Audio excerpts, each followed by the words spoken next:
And we're back to learning CapCut in here, day 80. Let me show you how you can manually create a text fade effect. We'll go to text at the top, edit default text. We'll make that a bit longer, we'll change it. Let's just stick to our vlog example. And maybe you want to have the text not shown at the start.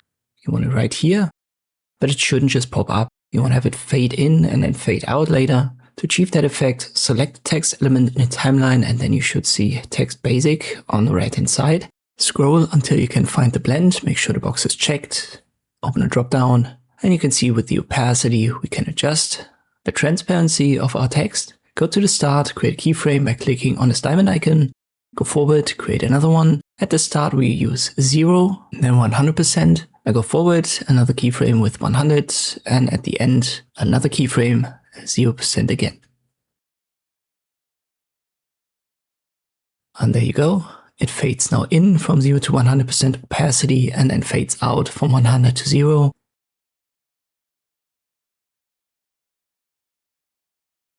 If you want to have the fade faster or slower, simply readjust these gaps here.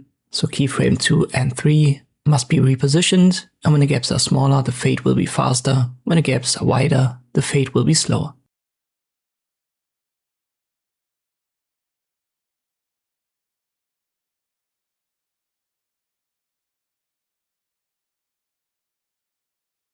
This is how you can create a manual text fade effect in CapCut. I hope this video was helpful, thank you for watching, and I'll see you next time.